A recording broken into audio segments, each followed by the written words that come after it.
நாங்குநேரி இரட்டை கொலை சம்பவத்தை கண்டித்து நடைபெறும் போராட்டத்தில் ஆறுதல் கூற சென்ற சபாநாயகர் அப்பாவுடன் பொதுமக்கள் வாக்குவாதத்தில் ஈடுபட்டதால் பரபரப்பான சூழல் நிலவுகிறது. அந்த காட்சிகளை முதல்ல பார்த்தரலாம்.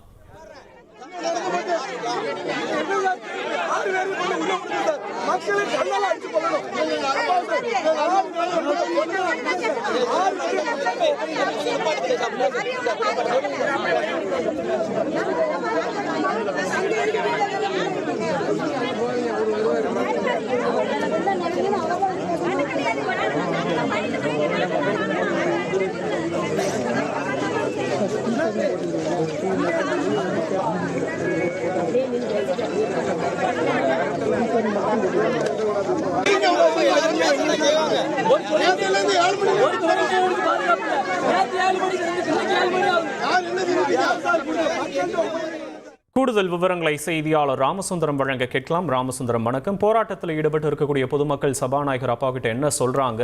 இப்ப அங்க இருக்கக்கூடிய கள விவரங்களையும் பதிவு பண்ணலாம். ராமசுந்தரம், அதாவது சபாநாயகர் அப்பாவும் நேரடியாக அந்த பகுதியில போராட்டம் நடத்தி கொண்டிருந்த மக்களை சந்தித்து ஆறுதல் தெரிவிக்க வந்தார். அப்போது அங்கிருந்த பொதுமக்கள் ஆக்ரோஷத்தோடு அவர் வண்டியை முற்றுகையிட்டு பேச்சுவார்த்தையில் ஈடுபட வந்தவரிடம் வாக்குவாதம் செய்தனர். தொடர்ந்து அவர் அப்பகுதி மக்களை உடனடியாக சமரசம் செய்து நடந்த பிரச்சனையோட தொடர்பாக நடவடிக்கை எடுக்கப்பட்டு வருகிறது, உரிய நபர்கள் கைது செய்யப்படுவார்கள் என உறுதியளித்தார். தொடர்ந்த பகுதி மக்களும் மருத்துவமனையில் சிகிச்சை பெற்று வரக்கூடிய நபர்களுக்கு உரிய சிகிச்சை அளிக்க வேண்டும்.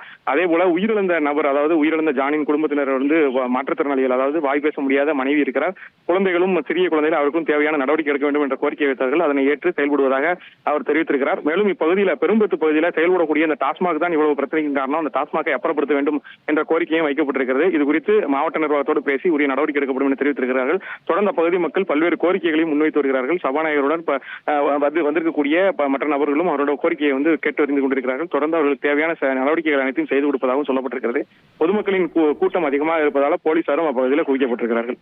உங்களுடைய விவரங்களுக்கு நன்றி ராமசுந்தரம்.